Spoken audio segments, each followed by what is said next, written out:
latihan di perjalanan terus kayak udah lama sih rasanya kayak gitu. Hari ini bagian ke-17 dari Kisah Rasul. Ya, ini slide pertamanya, nanti kita akan nonton video apa maksudnya dari kita tuh harus benar-benar ngelotok banget di dalam pikiran kita kisah tentang Tuhan, history dalam sejarah. Oke, dari di Taman Eden sampai sekarang kita mesti bisa kutip itu tanpa usaha gitu ya. Itu bukan sesuatu yang harus kita pelajarin lagi, itu sesuatu yang harus kita udah tahu. Oke, tapi nanti dulu kita baca dulu aja Kisah Rasul 17 ayat 1 sampai 15 dulu, habis itu kita nonton sedikit. Hari ini judulnya Greater Value. Judul kecilnya adalah The Gospel versus Religion, Injil melawan agama. Oke, kok gelap amat ya? Bentar aja itu. Kita baca dulu. Oke. Kisah Rasul 17 ayat 1 sampai 15 dulu. Di bawah judul Keributan di Tesalonika. Bahasa Inggrisnya keren.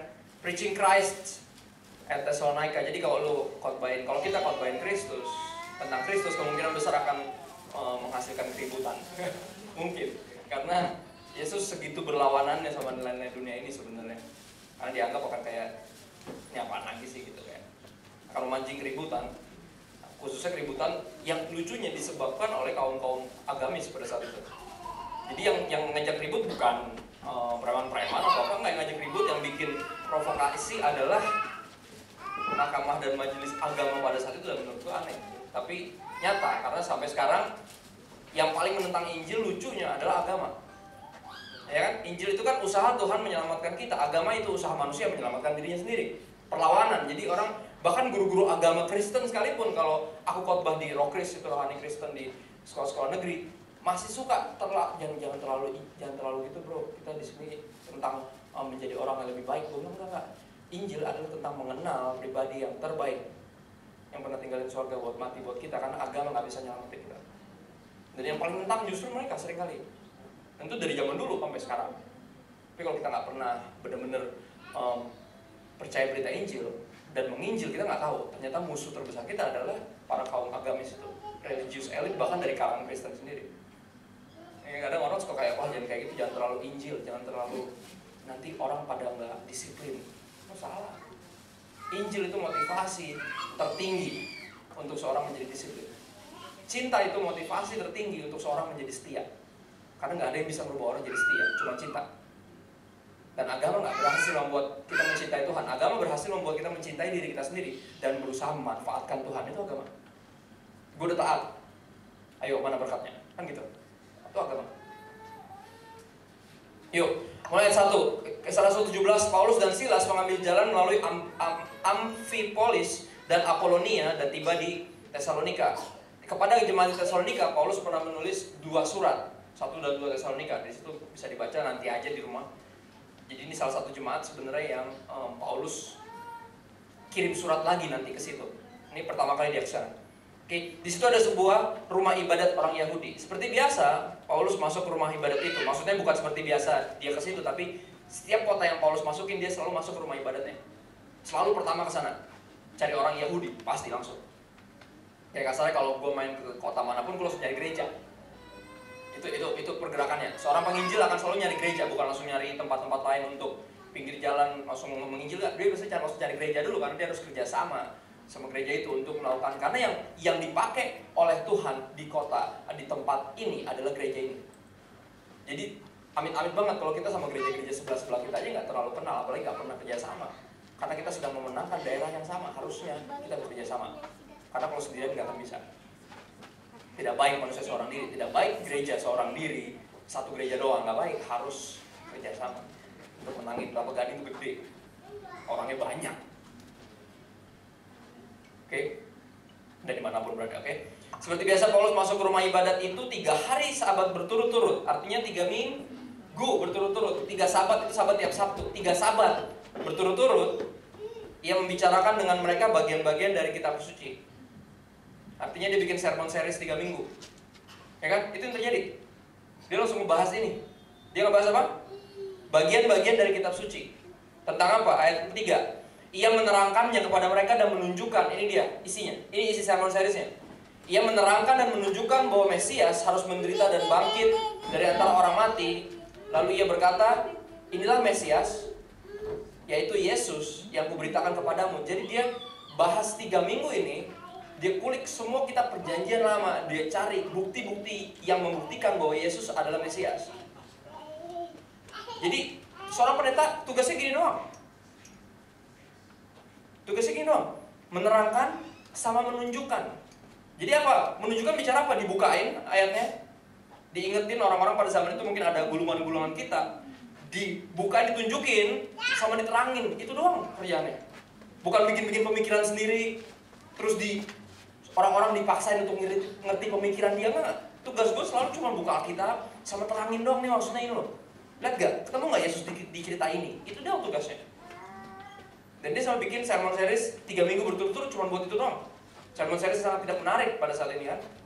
Nggak ada sermon series yang kayak gitu yang menarik. Pas kayak cari yang menarik dong, yang lebih asik dikit gitu.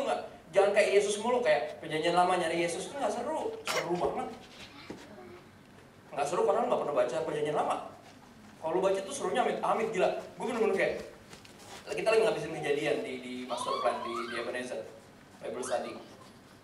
Kejadian udah sampai pasal 21. Itu aduh, Yesus tuh tersebar di mana-mana di semua cerita itu. Abraham, ada Sarah, Hagar, Ismail, ada itu macam-macam semuanya Yesus di situ banyak banget. Bahkan terakhir kita ngebahas lucu banget di kejadian 21 yang terakhir kemarin tentang Hagar dan Ismail. Itu pas banget hari ini dulu kayak tentang apa artinya Ismail tuh artinya. Ismail sama Samuel tuh sama. Kata dasar sama, Ismail, Samuel. Sama kayak Yesua sama Yosua sama Yesus. Kata dasar sama. Ismail sama Samuel artinya Tuhan mendengar. Jadi apa teman-teman kita yang doa jam 4 pagi, Tuhan dengar gak? Dengar. Makanya Tuhan kasih jawaban doa lewat siapa? Gue pernah jelasin itu di 110. Lewat kita. Kita yang tahu jalan itu. Yang mereka minta terus setiap hari, setiap saat. Pertanyaannya, kita sadar gak kita punya itu? Kita peduli gak sama mereka? Karena Tuhan dengar, kita dengar gak? Tangisannya. Kita dengar gak? Ayat 4, beberapa orang dari mereka menjadi yakin. Lihat nih, enak banget ya. Beberapa doang. Sedih banget sih, kita kan pengennya kalau beritain Kristus, sebagian besar orang percaya gitu, kayak ini beberapa doang. Jadi apa? Ini gak akan mainstream. Bahwa berita tentang Yesus dan Injilnya nggak akan pernah mainstream. Dan nggak akan kayak kasar ada kayak kebangkitan besar-besaran. Pasti cuma beberapa. Tapi beberapa udah cukup bisa bikin surga bersorak-sorai. Surga bilang cuma cukup perlu 1 bahkan. Itu lebih kurang dari beberapa. Beberapa tuh masih 1, 2. Ini 1 doang udah bikin surga bersorak-sorai. Jadi beberapa bisa nggak bikin surga bersorak-sorai? Bisa. Jadi worth it gak untuk beberapa? Worth it. Worth it. Itu yang bikin gue ngabisin tutup jadwal khotbah gue hampir setahun. Cuma untuk beberapa, karena menurut gue itu worth it. Nah, pas gue buka lagi juga gak bisa kesini sama sekali. Ini bener-bener hampir bukan sombong ya, bukan gak sayang, bukan gak cinta, bener. Pas dibuka jadwalnya langsung habis. Gue sampai kayak, aduh gak bisa ini, gue mesti beberapa kali di tiap minggu, tiap bulan at least harus ada di J1, harus ada. Segitu sulitnya. Tapi kalau untuk beberapa, aku bakal struggle, bakal fight untuk beberapa. Karena Kristus fight buat itu. Kristus fight buat aku. Buat beberapa orang-orang yang sebenarnya gak layak diperjuangkan sebenarnya. Kalau gue lihat hidup gue gak layak diperjuangkan sama sekali. Gue kurang ajar, bengal, sok tahu. Tapi Kristus entah gimana memperjuangkan. Dan dia juga memperjuangkan kita semua. Yang bisa membawa kita sampai pelayanan sampai sekarang. Bukan karena bapak kita majelis atau apapun, karena Kristus memperjuangkan kita. Gitu dong. Gitu dong. Beberapa orang dari mereka menjadi yakin dan menggabungkan diri. Oke, jadi ketahuan dari yakin dari mana ketika mereka menggabungkan diri. Ketika ada FC, ada apapun langsung memilih untuk menggabungkan diri karena yakin. Jadi yakin karena apa? Yang ditunjukkan dan diterangkan itu. Beberapa orang menjadi yakin dan menggabungkan diri dengan Paulus dan Silas dan juga sejumlah besar orang Yunani yang takut akan Allah. Orang Yunani takut akan Allah itu bicara tentang, kalau kasar sekarang istilahnya kayak teman-teman yang non-Kristen. Jadi ketika mereka jelasin itu, ada orang-orang Yunani juga yang dengar dan mereka juga ikut. Karena gue percaya di agama-agama lain juga ada orang-orang yang takut akan Tuhan, dan orang-orang yang takut akan Tuhan di agama lain akan mau dengerin kalau denger kata-kata Yesus. Karena itu artinya dia takut akan Allah. Kalau bener Yesus adalah Tuhan, mestinya dia juga dengerin Yesus. Cuman seringkali kita terlalu nggak berani ceritain apa yang Yesus bilang. Karena kita pikir, dia nggak bakal kena. Kita mengkafirkan orang-orang tertentu. Allah yang kayak gini mah kafir. Makanya di Kisah Rasul 10, aku kan ingetin ke khotbahku yang sebelumnya, karena ini akan nyambung banget. Tuhan bilang, jangan sebut kafir apa yang aku nggak sebut kafir. Jangan haramin apa yang aku bilang halal. Lu nggak bisa sebut siapapun kafir sampai lu ceritain Tuhan Yesus. Kalau dia udah nggak peduli, ya udah, biar dia mengkafirkan dirinya sendiri. Jangan lu ngecap orang kafir dan enggak, Allah dia nggak bakal denger deh. Udah digituin duluan, kita nggak menceritain tentang Yesus. Dan itu kita yang bersalah, bukan dia. Oke.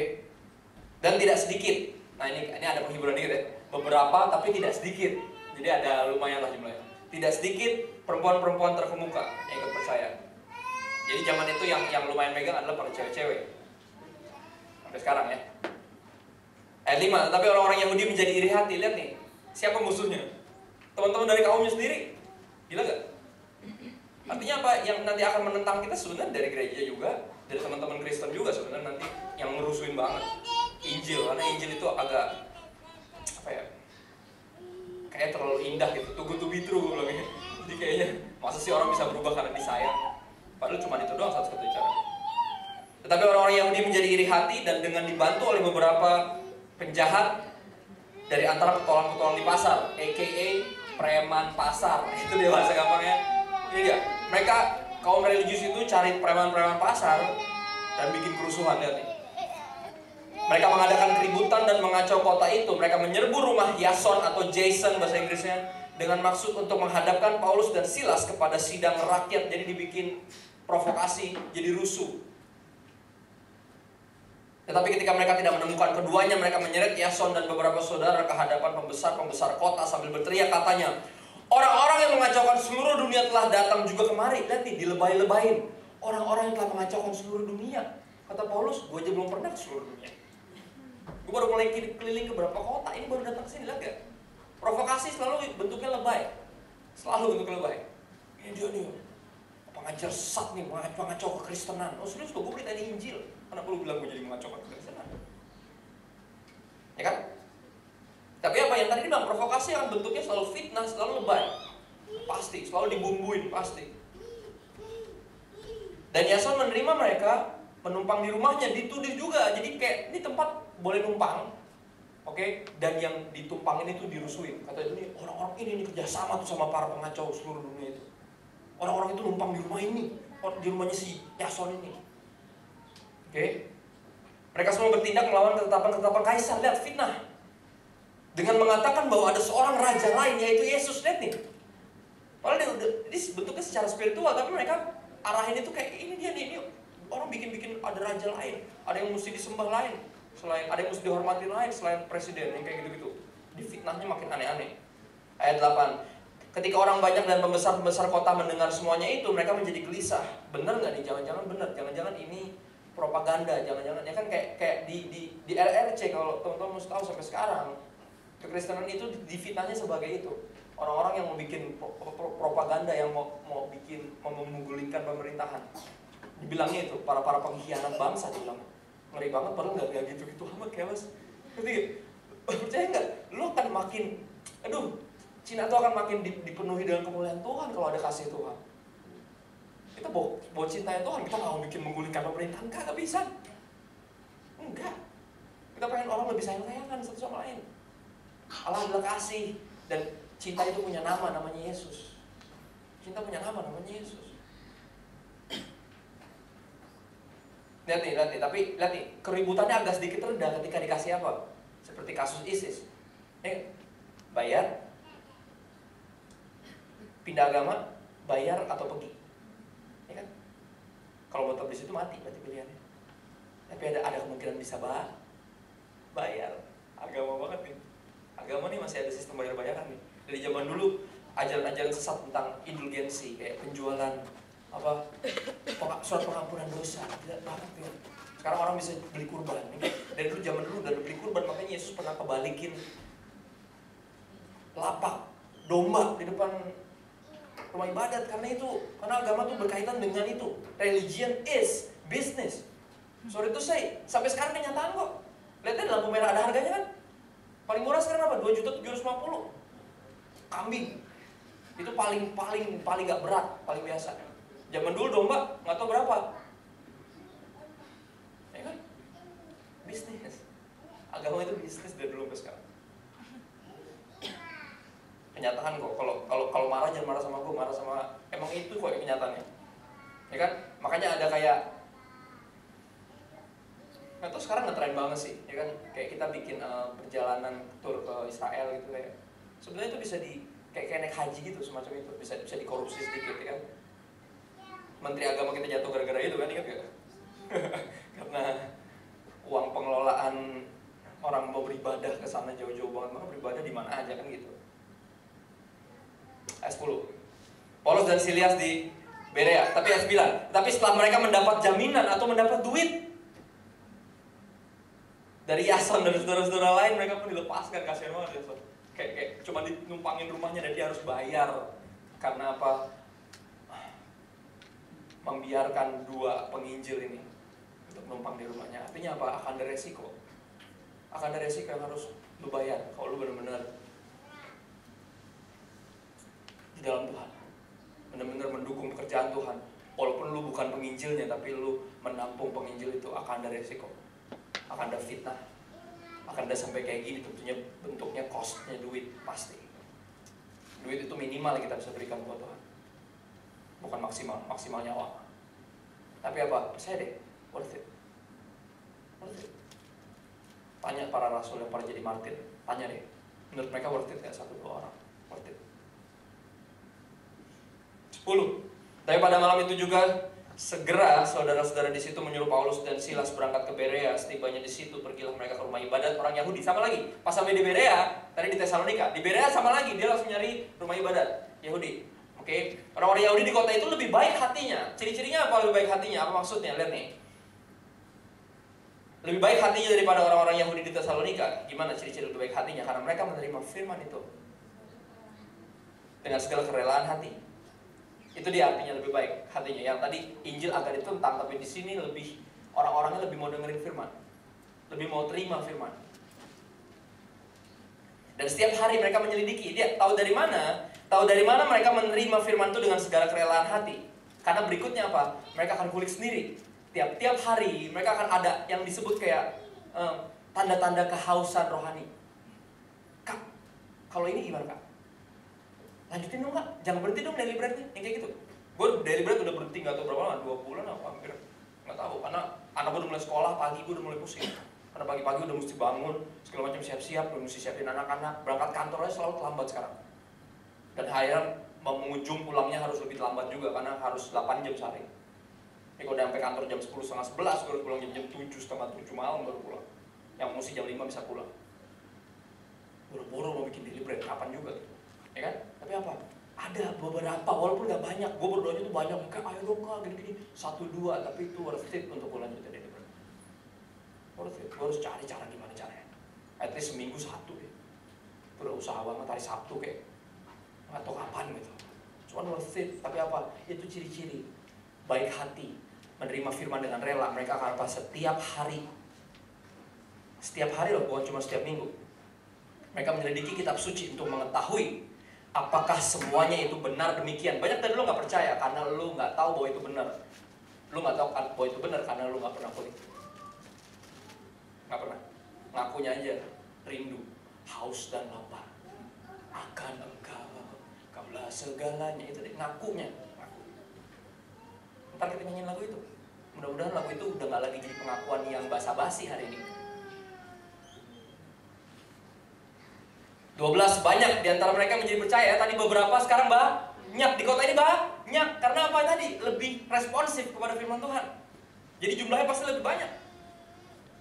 Banyak diantara mereka menjadi percaya. Lihat, menjadi percaya karena apa? Karena kulik sendiri. Karena kulik, bener gak ini yang dibilangin? Atau cuman bener atau enggak? Karena iman kita timbul dari sana, bukan dari khotbah yang bagus, tapi dari hasil penyelidikan firman Tuhan tiap hari. Bener gak yang dibilang itu pendeta? Ketika kita mendapat, oh ternyata benar, nah itu iman kita diperkuat di situ. Menjadi percaya di situ. Iman timbul dari pendengaran dan pendengaran firman Kristus. Juga tidak sedikit di antara perempuan-perempuan terkemuka dan laki-laki Yunani yang ikut percaya, yang non-Kristen juga gak sedikit yang ikut percaya di situ. Karena nampaknya kalau kita lihat di sini, nampaknya kepercayaan gereja, iman gereja yang solid adalah membawa juga iman sekelilingnya untuk jadi beriman kepada Tuhan. Unik loh. Jadi kalau kita nggak berbuah, efeknya adalah nanti orang di sekeliling pohon kita akan ikut-ikutan mati karena nggak menikmati buah sama sekali dari kita. Karena kita yang mengaku punya source of life. When the source of life sampai di kita doang dan nggak kita salurin, ngerti gak? Nggak berbuah. Padahal yang sekeliling nungguin buah kita. Padahal iman kita bisa mempengaruhi mereka untuk menjadi percaya, orang-orang yang disebut Yunani tadi. Oke, ayat 13. Ketika, lihat nih lagi, problem lagi datang. Tetapi ketika orang-orang Yahudi dari Tesalonika tahu, geng yang tadi, dari kota tadi, rusuh gak tuh orang-orang? Sampai udah pindah kota aja masih dikejar juga, gila gak?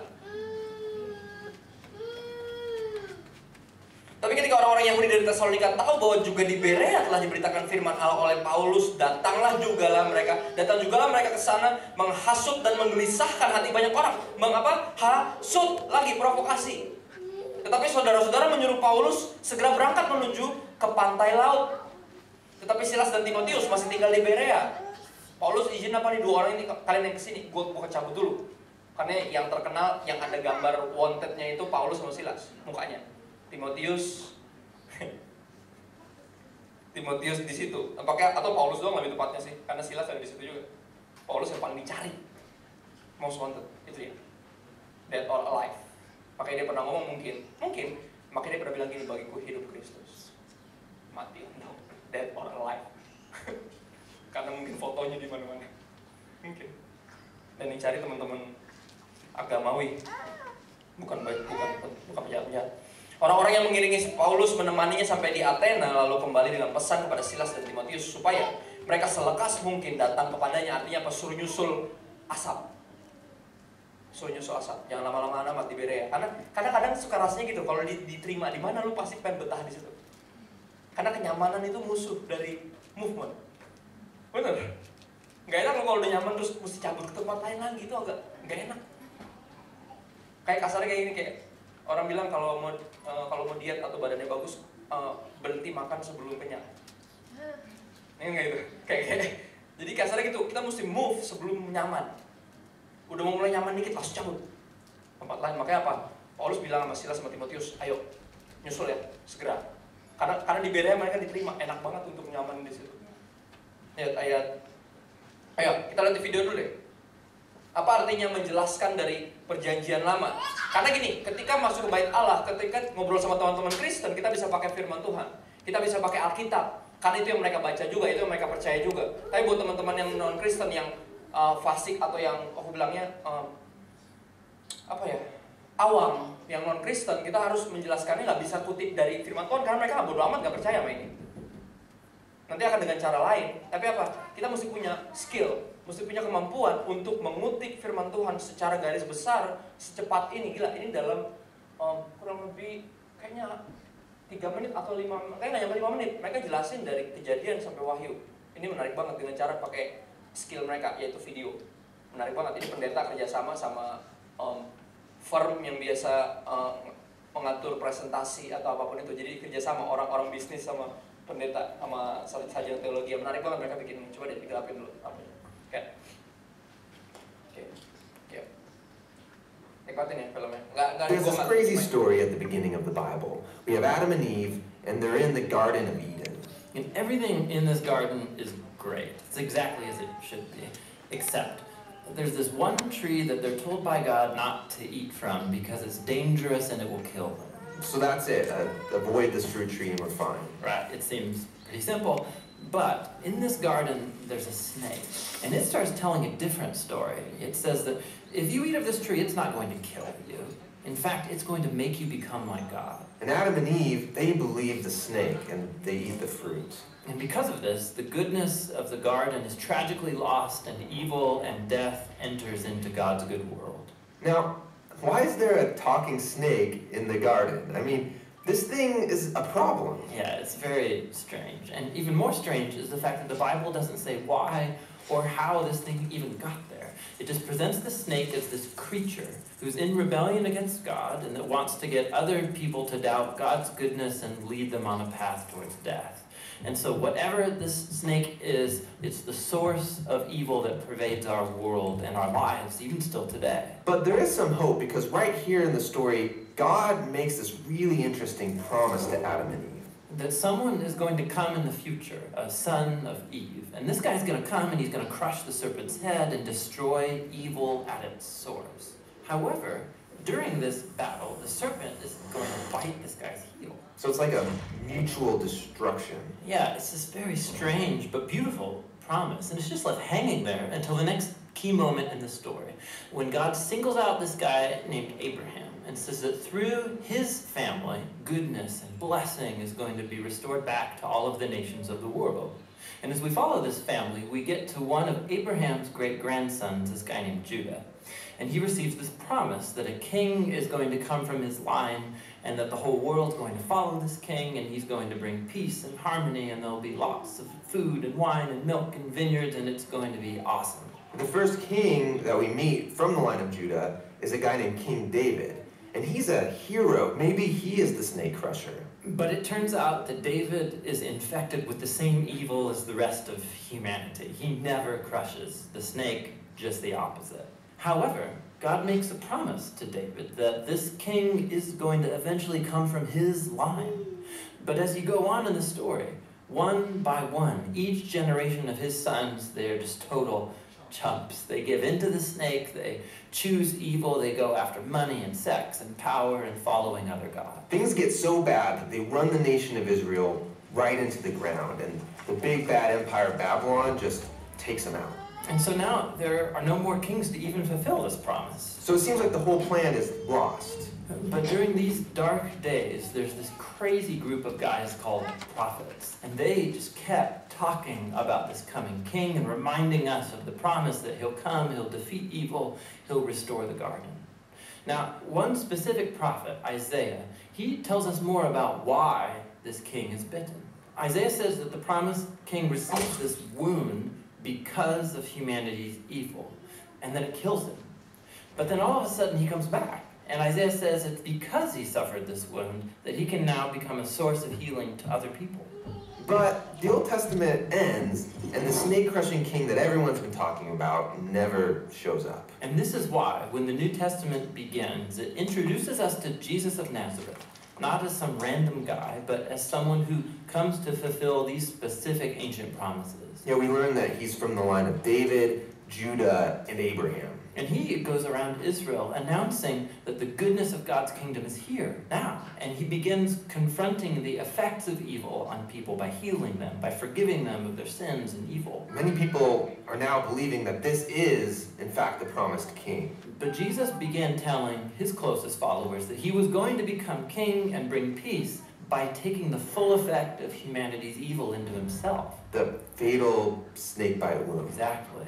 And so it seems like the serpent wins. And this story actually would be a tragedy except for what happens next.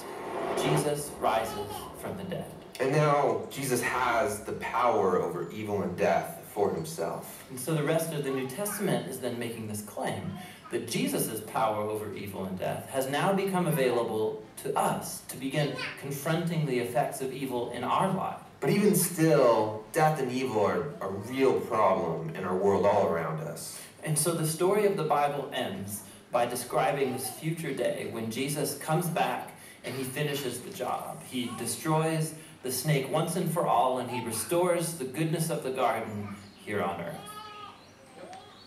Oke, udah boleh di...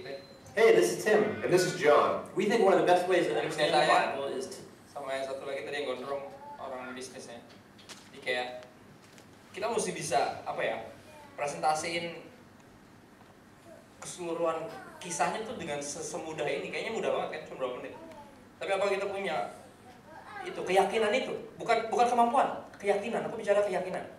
Karena kita bisa jelasin sesuatu yang kita yakini dengan cepat, sangat cepat.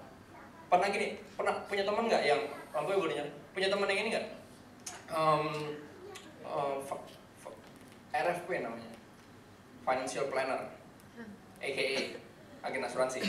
Pernah punya yang gitu? Lihat nggak? Mereka bahkan bisa nulis kebalik. Teman-teman MLM juga, gila, gue kayak what? Itu saking skillfulnya, tapi awal-awal pasti gagap. tegang, panjang presentasinya itu cuma bisa berapa menit. Dan gitu, itu seberapa kita, bukan seberapa kita jago, seberapa kita yakin. Mereka segitu taunya dan segitu yakinnya bahwa asuransi yang mereka tawarkan ini berguna banget buat Anda. Ini investasi. Itu mereka yakin. Kita bisa jelasin segala sesuatu dengan meyakinkan kalau kita yakin. Tapi seringkali nggak meyakinkan karena kita nggak yakin, dan satu lagi nggak yakin juga karena nggak pernah kulik sendiri. Kalau kulik sendiri kita bisa punya cara yang menarik. Ini cara mereka, nggak usah ditiru. Kita bisa dengan cara kita masing-masing, dengan bahasa kita masing-masing. Bahasa kita. Yuk, kita lanjut ke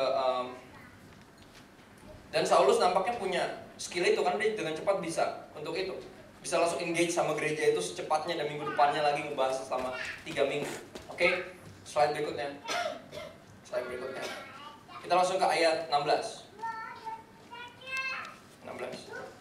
Sementara Paulus menantikan mereka di Athena, sangat sedih hatinya. Garis kata-kata ini. Sangat sedih hatinya karena apa? Karena ia melihat bahwa kota itu penuh dengan patung-patung berhala. Gini, pernah nggak kita merasakan rasa sedih yang ini? Karena Yesus pernah. Di Markus 6 ayat 34 kalau teman-teman mau buka. Oke, Yesus pernah merasakan hal yang serupa ketika dia turun mendarat, dari kapal dia turun di danau, dan dia sampai di Markus 6 ayat 34, dia bilang kayak gini. Ketika Yesus mendarat, ia melihat sejumlah besar orang banyak. Maka tergeraklah hatinya oleh belas kasihan. Lihat nih, ini kata-kata yang sama. Ini mirip banget sama yang Saulus rasain. Kepada mereka, karena mereka seperti domba yang tidak punya gembala. Dan apa yang Yesus lakukan ketika Yesus tergerak hatinya oleh belas kasihan? Ngasih duit? Hah? Karena gini, ngasih duit dong gampang. Jujur, gampang banget. Makanya entah gimana sampai sekarang Tuhan gak kasih gue duit yang berlebihan. Karena Tuhan gak mau gue nolong orang dengan cara kasih duit. Karena buat beberapa orang bukan duit jalan keluar mereka. Dan buat kita juga bukan duit jalan keluar kita. Jalan keluar kita Yesus. Jalan keluar dari semua masalah kita adalah Yesus. Bukan jalan keluar doang, jalan masuk kepada Bapa. Karena ngasih duit doang gampang. Ngobrol, masuk di hidup mereka. Masalah mereka jadi masalah kita, itu yang rumit. Tapi itu artinya tergerak hatinya oleh belas kasihan. Dan Yesus ngapain? Tergerak hati oleh belas kasihan. Lalu mulailah ia mengajarkan sedikit atau banyak hal kepada mereka. Banyak hal. Jadi apa? Tergeraklah oleh belas kasihan hati kita, membuat kita akan mengusahakan menjelaskan banyak hal tentang Yesus. Itu artinya sebagai orang Kristen. Itu artinya tergerak hati oleh belas kasihan. Itu artinya memiliki hatinya Kristus. Paulus di sini punya hatinya Kristus. Tergeraklah hatinya belas kasih, sedih hatinya karena ia melihat bahwa kota itu penuh dengan patung-patung berhala, ayat 17. Karena itu, lihat nih, revival dimulai dari kegalauan hati kita akan apa yang membuat Tuhan galau. Dimulai dari sana, dan kita akan nggak betah untuk nggak bikin sesuatu. Kita langsung mikir kita mesti ngapain deh. Lihat nih, karena sangat sedih hatinya ketika melihat penyembahan berhala, karena dia sangat sedih hatinya melihat teman-temannya pada kafir dan mengarahkan neraka, kasarnya kayak gitu. Walaupun kita nggak boleh mengkafirkan orang, tapi kita akan bisa lihat langsung mana yang fasik. Bahkan Kristen, sama-sama Kristen tapi ngomonginnya seputar selangkangan mulu, nggak ngerti deh. Tapi Kristen padahal ibu-ibu, kayak pusing pala, kayak apa nih? Ibu-ibu, kayak bapak-bapak, oke lah, ibu-ibu Kristen ngomonginnya ke dukun, ngomonginnya ini, ngomongin itu, kayak pernah nggak tergerak hati oleh belas kasihan? Karena Tuhan akan membawa kita mengajarkan banyak hal. Pertama akan gak didengerin pasti, khususnya banyak oleh yang religius, lucunya bukan yang fasik. Yang fasik malah tertarik, yang non Kristen malah tertarik denger ini. Yang Kristen malah kayak ya deh boleh pendeta ya. Ini pengalaman pribadi loh ini. Ini bukan, kalau ada kesamaan kisah ini bukan kerjasama di baliknya. Ini fiktif, enggak fiktif, ini beneran, ini kisah nyata. Oke. Karena kegalauan tadi. Di rumah ibadat ia bertukar pikiran dengan orang-orang Yahudi. Lihat, dia langsung ngumpul sama gereja lokal. Langsung bilang, kita mesti ngapain nih? Gak bisa nih, lu bisa bergereja di Athena dan betah lihat orang-orang pada menuju neraka gini. Gak bisa, kita mesti bikin sesuatu. Ayo, come on church. I'm here, I was here, I am here now for that reason. Kalau bisa gitu, diem-diem aja ngeliat kelapa gading kayak gini. Kalau bisa. Ada itu di rumah ibadat dia bertukar pikiran dengan orang-orang Yahudi dan orang-orang yang takut akan Allah, dan di pasar. Lihat, bukan cuma di gereja, tapi di pasar, di marketplace, di luar, di tongkrongan yang non gereja, dia juga ngebahas hal itu kepada orang-orang yang lain. Dia bukan cuma ngebahas gimana ya caranya penginjilan yang efektif dan di gereja. Dia juga keluar di pasar dan menginjil. Penginjilan yang efektif, movement, kata dasarnya move. Kalau nggak ada gerak, nggak akan ada movement. Adanya monumen nanti gereja jadi museum. Oh zaman dulu enak banget pas zaman dia. Enak aja bantu kan? Yang kayak gitu, serius loh. Gelik ngeliatnya, museum. Ya kan? Pas Opa Ho meninggal, GBI. GBI itu hari ini ulang tahun atau besok. Hari ini Ebenezer ulang tahun. Ebenezer sehari lebih tua dari GBI. Dia coba. Besok GBI baru ulang tahun. Ya kan? Pas Opa Ho meninggal, Ebenezer gunjang ganjing. Ya kan? Opa Ho bertahun-tahun sampai umur berapa waktu itu? 80 sekian umur. 90.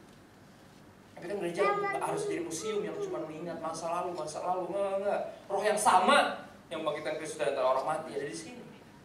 Masih sama, itu yang bikin gereja masih jadi gereja sampai sekarang.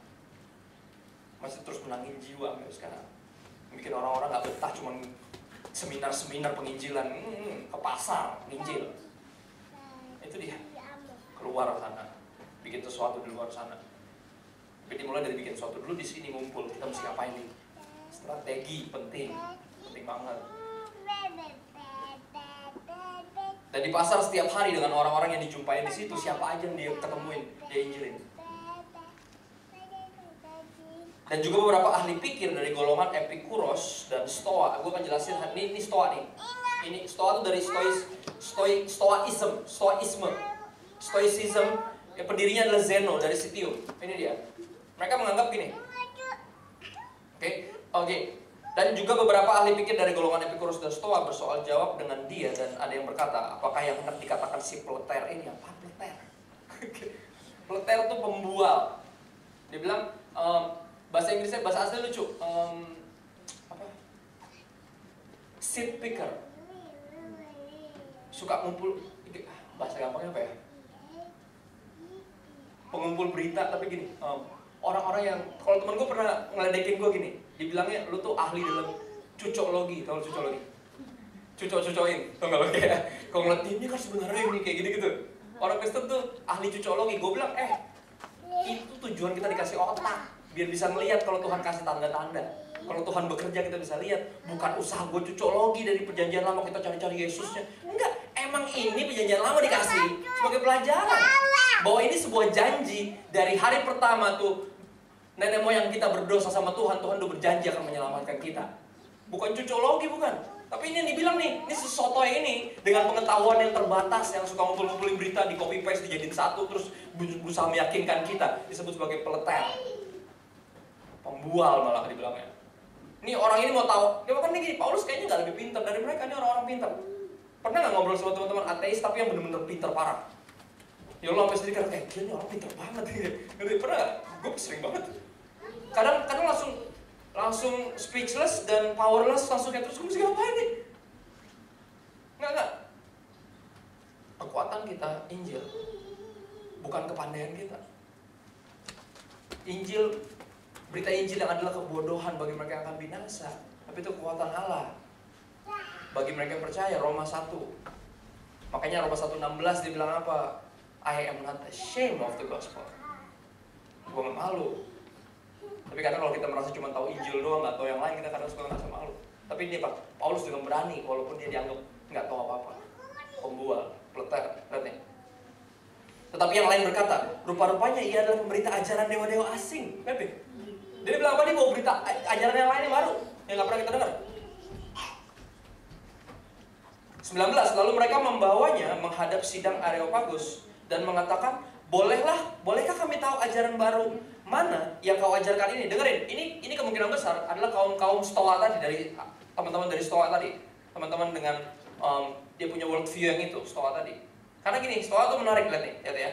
Mereka percaya the universe was permeated by reason, God providence. Jadi yang paling tinggi, yang mengatur seluruh dunia ini adalah yang disebut sebagai hikmah.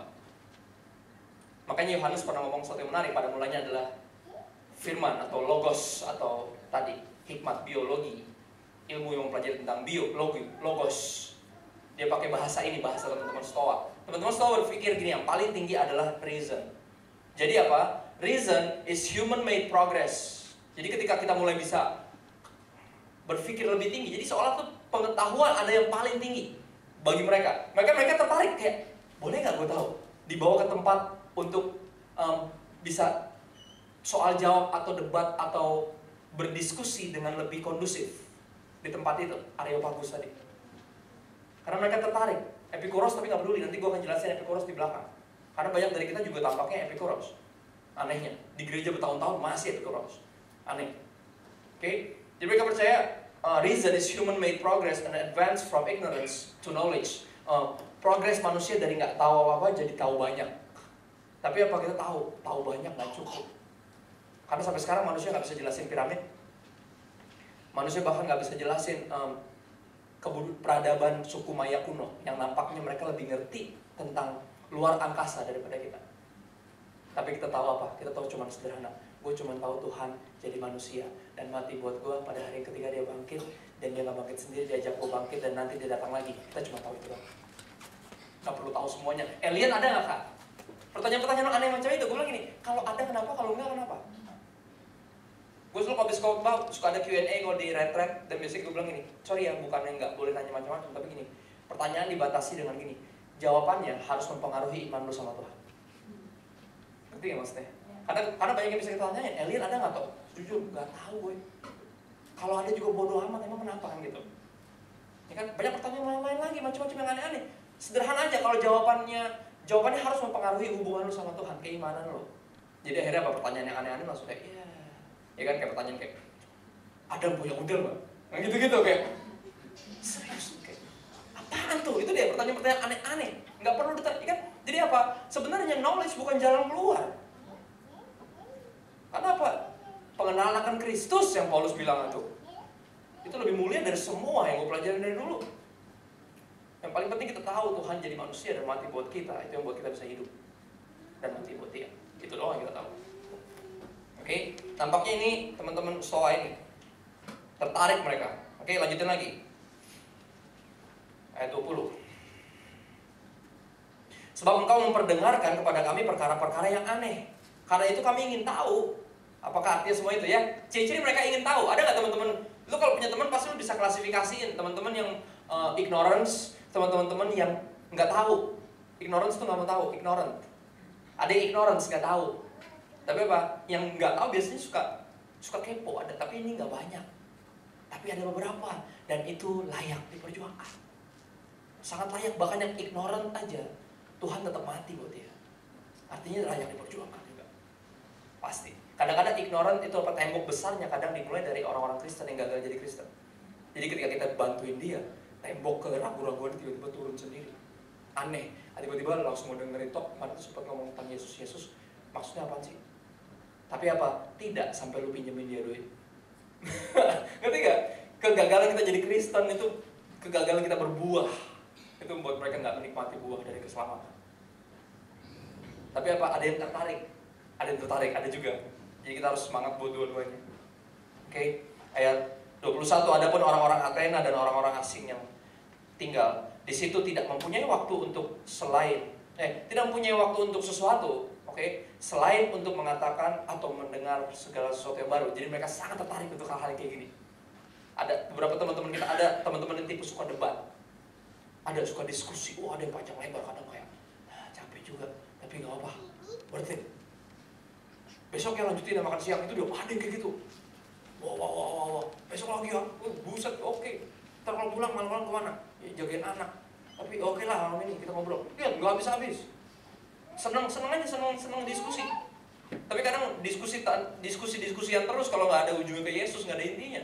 Lo harus secepatnya mungkin meruncingkan diskusi ini. Jadi intinya mau tahu apa? Kan gitu. Gue cuma tahu Yesus doang. Mau nggak dengar tentang Yesus? Kalau nggak diskusi kita nih ngabisin waktu. Ya. Terus ayat 22. Paulus pergi berdiri di atas Areopagus dan berkata, "Hai orang-orang Athena, aku melihat bahwa dalam segala hal kamu sangat beribadah kepada dewa-dewa." Lihat nih, dia langsung addressing ini, hal yang bikin hatinya sakit.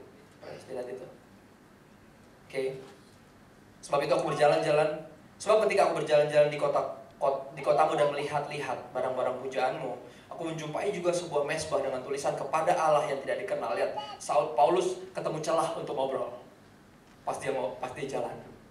Pas dia benar-benar turun ke jalan, bukan cuman kayaknya gini deh, kayak enggak, gereja harus mulai ke jalan, harus bukan cuma doa keliling pakai bahasa roh.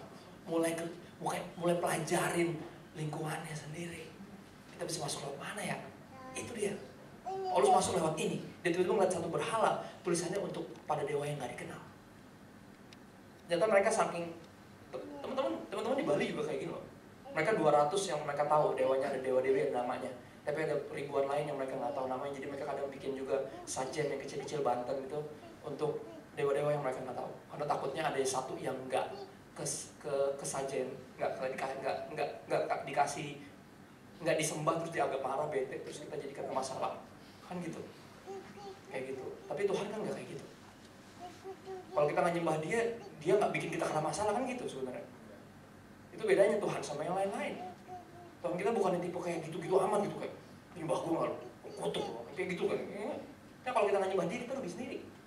Bukan dia yang bikin kita jadi rugi tiba-tiba ada awan ya kan, kemana-mana kita pergi terus kena petir dikit-dikit kayak di game tuh kalau nginjak apaan tahu ya kan. Nggak kayak gitu juga gitu loh. Itu beda Tuhan sama yang lain, itu cepat tokannya. Dia nggak perlu digituin, nggak perlu dibikin disogok-sogok biar nggak gangguin kita. Dia Tuhan nggak gangguin kita, emang kagak. Emang dia apaan ganggu kita? Ya kan? Enggak banget. Yang ganggu kita setan gitu. Lanjut lagi. Sebab ketika aku berjalan-jalan di kotamu, aku melihat-lihat barang-barang pujaanmu, aku menjumpai juga sebuah mesbah dengan tulisan kepada Allah yang tidak dikenal. Paulus bilang gini, apa yang kamu sembah tanpa mengenalnya, itulah yang kuberitakan kepada kamu. Dia ketemu celah. Berikutnya, Allah yang telah menjadikan bumi dan segala isinya, ia adalah Tuhan atas langit dan bumi. Tidak diam dalam kuil-kuil buatan tangan manusia. Dia bilang gini, lu bayangin Tuhan itu pencipta langit dan bumi, lu pikir Tuhan bisa masuk di sini? Gak mungkin. Dia langsung bawa ke reason. Karena teman-teman Stoa nih, dibawa ke reason, mungkin gak sih, coba pikir sendiri, mungkin gak dia bakal tinggal di sini? Cuman ruangan segede, ya elah serius lu rumahnya di sini, dia mau bawa di sini. Jempolnya aja kagak muat di sini. Kan gitu, kayak diajakin untuk reason ke sana. Kasarnya apa, dia ikutin aja alurnya kemanapun mereka ngobrol, kan gitu. Itu caranya, menarik banget. Allah yang telah menjadikan ayat 22, dan juga tidak dilayani oleh tangan manusia, seolah-olah yang kekurangan apa-apa, karena dialah yang memberikan hidup dan nafas dan segala sesuatu kepada semua orang. Ya, emang lo pikir kita bisa bener-bener ngasih 2.500 untuk memperluas kerajaannya gitu? Bisa. Kepikir kita bisa, emang Tuhan butuh bantuan kita untuk menjalankan gereja di bumi? Enggak bisa. Dia bisa gerakin sendiri. Tapi apa? Itu dia. Paulus berusaha membawa kita berpikir ke sana. Bahkan gini, pelayan-pelayan Kristen masih nggak nangkep juga hal itu. Masih nggak nangkep. Dia pikir apa? Seolah kita ngebantuin Tuhan untuk naikin mood jemaat, untuk lebih kayak kagak. Tuhan tidak dilayani oleh tangan manusia. Aku ketika baca ayat ini, aku tahu aku tuh fasik, aku tahu aku tuh non Kristen sebenarnya. Aku masih berpikir kayaknya Tuhan butuh bantuanku. Paulus bilang jelas, enggak perlu. Nggak perlu.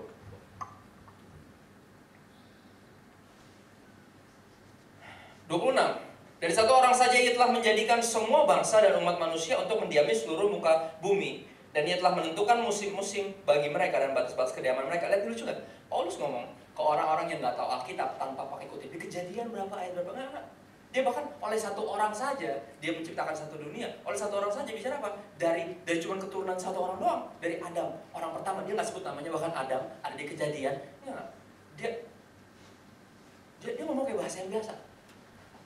Dia kasih tahu sejarah tanpa perlu kutip-kutip. Karena gini, jujur buat orang yang non Kristen, kasar gini kayak ngomong aja lo sama tangan. Ini kalau kita nanti kutip kayak di Alkitab Tuhan berkata, ngomong aja lo sama tangan, dia nggak peduli. Dia nggak pernah baca juga, dia nggak baca orang agama lain. Pikirnya sendiri. Lihat gak caranya? Dia ke bait Allah, dia ngomongin dari kitab suci. Tapi di luar, dia pakai bahasa-bahasa yang lebih dimengerti orang. Bahasa yang biasa. Tapi konsep-konsepnya sama, diselip-selipin ke situ. Menarik banget caranya. Lanjut lagi. Supaya mereka mencari dia dan mudah-mudahan menjamah dan menemukan dia. Walaupun ia tidak jauh dari kita masing-masing, Tuhan tidak jauh dari kita masing-masing. Sebab di dalam dia kita hidup. Ini menarik banget. Ayat 28, coba lihat deh slide-nya. Klik lagi deh. Ini kutipan dari seorang sastrawan atau penulis puisi pada era itu, namanya Epimendes. Lihat, dia pakai, kasar gini, dia pakai lagu. Kalau zaman sekarang mungkin lagu ya, kalau puisi kayak agak kurang keren. Mungkin dia kutip pakai lagu yang satu lagi terkenal mungkin. Lagu yang selama ini mereka tahu, syair puisi yang mereka tahu, dia kutip, dia pakai gituan, dia pakai itu untuk Injil. Dia kutip ini. Di dalam dia kita hidup, kita bergerak, kita ada. Ini dibilang sama Epimendes 600 tahun sebelum Yesus lahir. Ini seorang sastra dari zaman dulu. In him we live and move and exist. Dia kutip dengan tujuan menginjil. Unik banget. Kita harus punya kemampuan itu. Karena gini, bukan culture musuh kita itu part of the culture. Yesus masuk jadi manusia. Jadi bukan manusia musuhnya Yesus, tapi iblis yang membodohi manusia. Kita harus belajar mencintai culture karena kita itu culture. Kita nggak bisa, aduh, ngumpetin anak-anak lo, nggak boleh nonton TV, nggak boleh internet, nggak boleh apa, ntar jadi kafir, yang gitu-gitu. Sekolah Kristen nggak boleh gini-gini, nggak boleh nongkrong sama temen yang non Kristen. Kita selalu melindungi siapapun dari culture, seolah culture itu musuhnya. Padahal kita mesti ke situ untuk selamatin mereka. Kita bagian dari mereka. Nggak ada us versus them, tapi apa? We are in this together. And Jesus died for us all of us. Dan nggak ada lagi tuh Kristen-Kristen aneh kayak gitu. Takut kalau ketularan, ntar gue jadi kafir lagi nongkrong sama orang ini. Jangan pegang-pegang, bukan muhrim. Bukan Kristen kan, nggak mau ketularan. Tapi jadi mau berhal lagi kayak lo kan gitu. Jijik banget. Kalau Kristus takut ketularan kagak tinggalin surga dia dari jauh aja, ya kan? Pakai pistol air dari jauh, kayak center. Nih, notang mau jalannya, tuh, tunjukin gitu. Jadi di bumi ada sinar terang ke arah mana, nah itu jalannya tuh. Nah, kenapa dia nggak tunjukin jalan? Karena nggak ada jalan lain. Yesus nggak tunjukin jalan, Yesus itu jalan. Dia jadi jalan, dia jalan satu-satunya, dia bukan nunjukin jalan. Agama berusaha nunjukin jalan ini, jalan itu, jalan sono. Dan Yesus bilang, aku jalan. Nggak ada jalan lain karena. Lanjut. Dan dikutip satu lagi, seperti yang telah juga dikatakan oleh pujangga-pujangga, mau boleh diklik lagi, sebab kita ini adalah keturunan Allah juga. Aratus dari Silisia, we are his offspring. Dia kutip satu lagi, lagu sekuler pada saat itu, puisi sekuler pada saat itu, menarik banget menurut gue caranya. Menarik banget, kita bisa pakai apa aja, obrolan-obrolan yang sederhana sehari-hari. Yang lagi ngetrend satu kita bisa pakai untuk cerita Tuhan Yesus, untuk masukin, to make the point. 29, karena kita berasal dari keturunan Allah, kita tidak boleh berpikir bahwa keadaan ilahi sama seperti emas atau perak atau batu, ciptaan kesenian dan keahlian manusia. Dia bilang apa? Nggak bisa Tuhan kita jadiin kayak gini. Nanti kayak patung-patung itu. Lihat dia langsung make the point, keren banget ya. Dia runcingin langsung ke apa? Ke alasan kenapa hatinya sedih tadi awal. Bahwa orang nyembah berhala. Tapi dia mulai dengan cara yang menarik, sangat menarik banget. Sangat cultural. Dia nggak segan kutip siapapun yang dia perlu kutip untuk jelasin poin ini.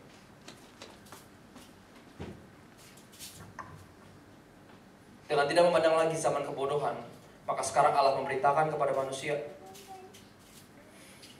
bahwa di mana-mana semua orang harus bertobat. Jadi apa? Di mata Tuhan, dengar ini, di mata Tuhan, agama yang manusia bikin sendiri adalah kebodohan. Tapi apa? Dengan tidak lagi memandang zaman kebodohan itu, Tuhan sekarang memberitakan bahwa di mana-mana semua orang harus bertobat. Itu tujuan dari penginjilan. Bikin orang bertobat. Jadi apa? Bertobat dari mana aja? Bukan bertobat dari dosa doang. Bertobat juga dari agama. You know? Seperti halnya pendosa harus bertobat dari dosa mereka, seorang agamis harus bertobat dari agama mereka. Karena dari tadi kita baca dari awal-awal udah jelas musuhnya Injil adalah agama sendiri. Adalah agama sendiri. Menarik banget. Dan ini akan bikin gue dicap sesat oleh beberapa orang yang sangat agamis, ya kan? Bodoh amat. Paulus juga dulu dicap sesat. 31. Karena ia telah menetapkan suatu hari pada waktu di mana ia dengan adil akan menghakimi dunia oleh seorang yang telah ditentukannya sesudah ia memberikan kepada semua orang bukti tentang hal itu dengan membangkitkan dia atau seorang yang akan menghakimi tadi. Ya, dari antara orang mati. Dia belum ngomongin Yesus sama sekali. Dari tadi dia bilang seorang, dia ngomong gitu cuma buat orang jadi mikir satu orang. Tapi perhati nggak video tadi? Belum ada gambar Yesus sampai nanti belakangan ada pas habis Yesus ceritain kan, mau kayak bakal ada orang turunan Hawa gitu tuh, kayak dia berusaha fokusin pikiran mereka ke orang itu. Tiba-tiba dia akan jelasin setiap orang itu adalah kan gitu. Tapi nanti di ujungnya biasanya dibawa perhatiannya dulu. Hakim. Oh, nanti orang yang menghakimi itu akan membuktikan dirinya bahwa dialah orang itu dengan cara bangkit dari kematian. Namanya Yesus kan, kebangkitan Kristus dari kematian aku pernah jelasin di Paskah. Itulah yang membuat orang Kristen segila ini, membuat kita segila ini yakin bahwa Tuhan itu beneran ada dan Dia beneran sayang sama kita. Kebangkitan Kristus dari kematian adalah alasan kenapa kita percaya sama Dia. Karena nggak ada lagi yang bangkit dari kematian dan nggak mati lagi terus naik ke surga. Dia membuktikan bahwa dirinya adalah sang hakim itu. Di agama tertentu, bahkan di teman-teman kita yang lain, mereka percaya bahwa nanti hakimnya adalah Yesus. Nabi Isa akan menghakimi. Terus kenapa lu gak hopengan sama hakimnya? Kalau lu tahu cuma dia doang yang bisa mengizinkan lu masuk ke situ, ke surga. PR lagi kan? Oh iya. Nah ini nih, ayat 32 nih. Kita ke 1 Korintus 15 habis ayat 32 ya. Kasih gue waktu. Ketika mereka mendengar tentang kebangkitan orang mati, maka ada yang mengejek. Nah ini dia nih. Ini udah jelas dari kaum apa nih? Coba diklik deh berikutnya. Dari kaum ini nih. Epikuros yang tadi, Epikuros. Geng yang tadi, geng yang gue bilangnya terkenal sekarang istilahnya hedon. Mereka cuma begini. The principle or aim of life was to secure happiness. Intinya hidup itu gimana caranya jadi happy dan stay that way. Gimana caranya jadi happy dan tetap happy. Itu tujuan hidup. Dan gini, nggak ada Tuhan untuk ditakuti dan nggak ada kematian adalah sederhananya adalah apa? Akhir dari hidup, dari keberadaan umat manusia. Jadi apa? Karena hidup cuma sekali, jangan sampai lu happy. Kayak gitu. Epikuros. Jadi ketika mereka diceritakan tentang kebangkitan orang mati, mereka langsung ketawa karena mana ada, habis mati kan kelar. Banyak dari kita kan gitu kan? Kenapa kita hedon sebagai Kristen tapi hedon? Karena itu masih pikirnya rugi banget kalau kita nggak nikmatin semuanya, ya kan? Brother Wigan Sugandi penebas ini bagus banget waktu itu. Bikin Rasul 5 atau 4. Menarik banget. Dia bilang apa kenapa orang anak muda khususnya nggak usah muda, dari muda sampai tua semua orang tuh kayak gitu otaknya. Dibikin itu cuma sekali, jangan sampai nggak dinikmatin. That's a problem. Jadi apa? Berita tentang Kristus, kematian, kebangkitan, kehidupan kekal, surga jadi basi karena pikir Allah, udahlah apaan sih? Emangnya bener? Dan kita Kristen loh mikir kayak gitu. Mereka ngakunya Kristen, pelayanan. Makanya apa? Kehidupannya kelihatan dari mana? Gak ada penginjilan sama sekali karena kita nggak yakin, boro-boro mau meyakinkan orang. Kita juga masih kayak, hidupnya hedon kok. Bible study nggak datang, FC nggak ada, apalagi persekutuan doa, nggak tertarik yang gitu-gitu. Nggak tertarik karena hedon cuma bikin hidup cuma sekali. Udahlah, emang bener ya kayak gitu? Enggak lah. Paulus tiba-tiba diejek karena dia ngomong tentang kebangkitan dari orang mati. Kehidupan setelah kematian. Ada di belakang itu, ada kehidupan lagi. Diejek. Mari kita ke 1 Korintus, coba. Sambil buka sana gue bacain tadi Kisah Rasul 17 ayat 32. 1 Korintus 15. Ketika mereka mendengar tentang kebangkitan orang mati, maka ada yang mengejek dan yang lain berkata, lain kali saja kami mendengar kau berbicara itu kayak entar deh besok dah.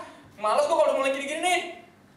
Udah hidup tuh cuma kita ngomongin yang gimana cara anak jadi turut sama orang tua gitu-gitu aja deh. Habis ini kayak suami gue mau gimana caranya biar mempertahankan suami tetap setia dan gak selingkuh. Udah gitu-gitu aja. Ngapain mesti ngomongin habis ini kita kemana kok?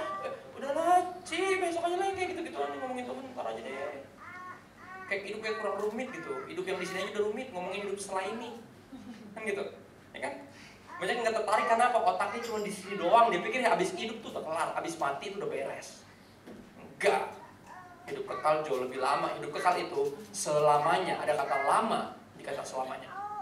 Lama banget. Lebih lama dari hidup kita yang cuma 70 atau 80 ini. 1 Korintus 15 ayat 29 sampai 34.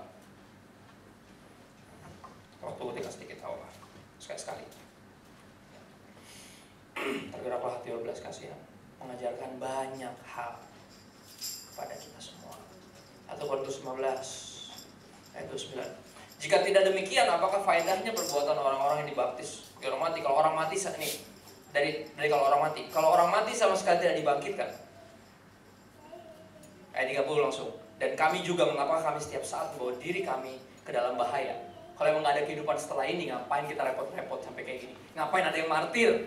Ngapain ada yang mati martir untuk ceritain Tuhan Yesus? Kalau nggak ada kehidupan setelah ini. Saudara-saudara, tiap-tiap hari aku berhadapan dengan maut, kata Paulus, benar kan? Gue dibunuh terus tiap hari cuma untuk memperjuangkan ini, untuk ceritain Yesus.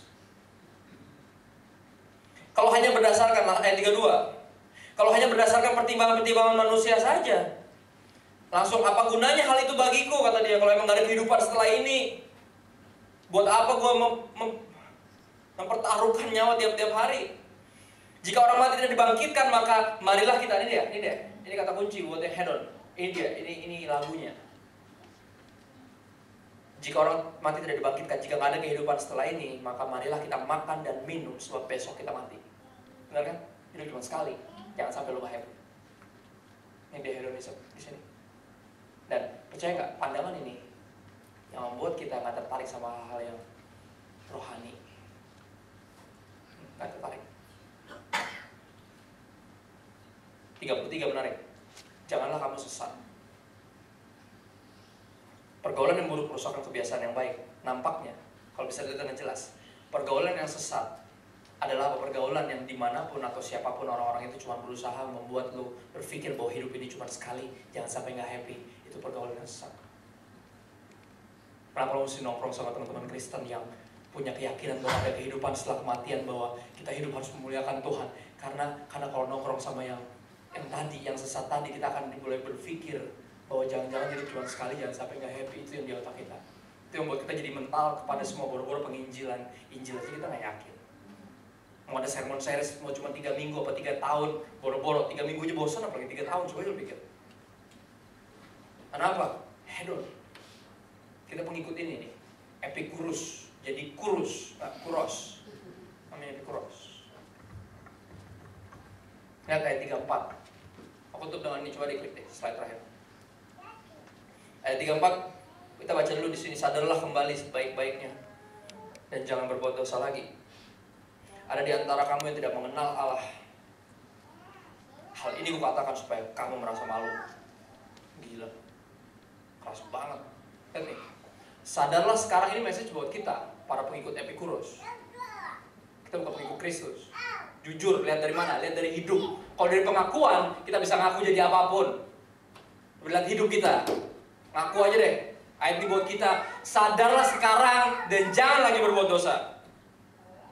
Sepantasnya kan harus malu bahwa di antaramu ada yang belum mengenal Allah. Kenapa gue setahun kesini? Kenapa? Biar ada yang mengenal Allah. Biar gak ada lagi yang gak mengenal Tuhan. Dan gini, ketika lu udah tahu apa rasanya memperjuangkan jiwa-jiwa yang walaupun 1-2 baru. Gini, kenapa Tuhan gak pernah percayain banyak? Karena dikit aja udah gak dipegang. Kita mesti malu kalau masih di antara kita masih ada yang gak kenal Tuhan. Masih ada yang berpikir hidup cuma sekali, makanya jangan sampai gak happy. Mesti malu, sadar sekarang, jangan bikin dosa lagi. Coba balik ke Kisah Rasul tadi. Doa yang terakhir bikin aku pengen nangis, karena gini, aku lagi dalam musim, lagi dalam season dimana Tuhan rasanya kayak, oke, lanjut, pindah ke kota berikutnya, pindah ke tempat yang lain. Pindah ke tempat yang lain karena waktunya udah selesai. Ini bikin aku sedih. Karena aku suka di sini, udah mulai nyaman, udah mulai asik. Beberapa orang menggabungkan diri, beberapa orang menjadi serius, beberapa orang mulai kita harus bikin sesuatu. I like that, suka banget. Lalu Paulus pergi meninggalkan mereka, ayat 33.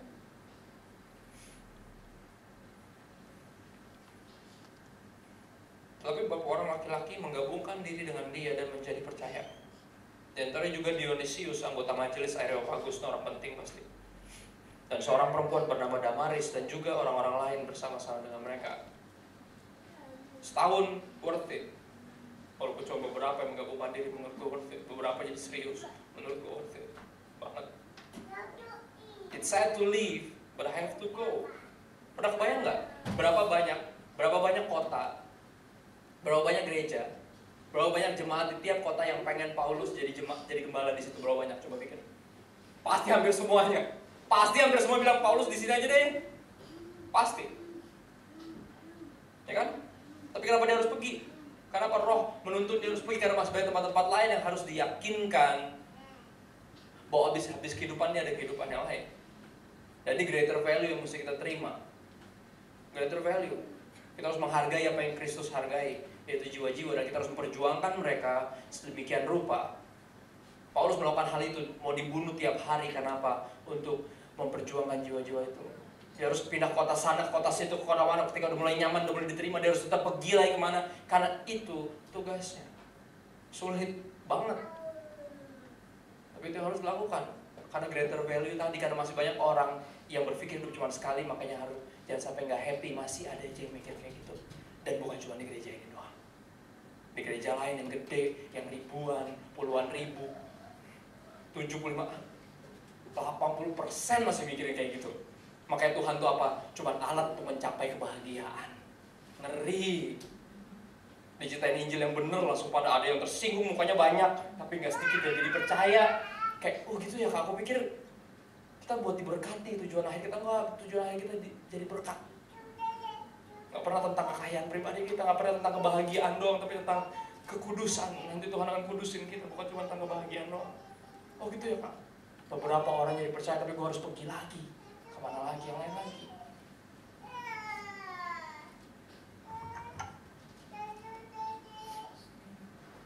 Yuk. Hari ini, mereka belum maju. Hari ini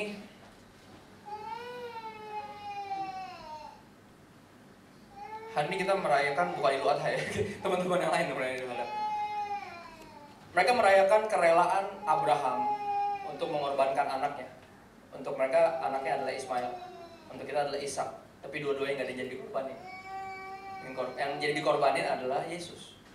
Jadi ketika mereka merayakan kerelaan Abraham untuk mengorbankan anaknya, kita merayakan kerelaan Bapa untuk mengorbankan anaknya. Namanya Yesus. Kalau Ismail atau Ishak nggak jadi dikorbanin, Yesus jadi. Yesus jadi. Dia kurban buat kita. Dan gini, selama ini aku terlalu berfokus sama kematian Kristus dan itu baik. Tapi apa? Ada satu lagi yang harus membangkitkan iman kita, kebangkitan Kristus. Karena kita tahu Dia yang ditunjuk Allah untuk jadi hakim. Dia Tuhan yang sejati, Dia yang berhak nyuruh kita untuk melakukan apapun, dan kita harus tunduk sama Dia. Dia itu harapan bahwa setelah hidup ini kita akan menghabiskan dalam kekekalan bersama Tuhan atau bersama setan. Hari ini para pengikut Epikuros mulai ikut Yesus, mulai ikut Kristus. Dan di depan, di luar sana kita akan ngerasa kayak powerless, tapi percaya deh, Roh yang dalam kita lebih besar. Buat itu, untuk tujuan itu dikasih Roh Kudus. Hikmat kita nggak nyampe. Daging kita masih terlalu kuat untuk narik kita untuk jadi hedon lagi, tapi apa? Roh Kudus dikasih buat tujuan itu.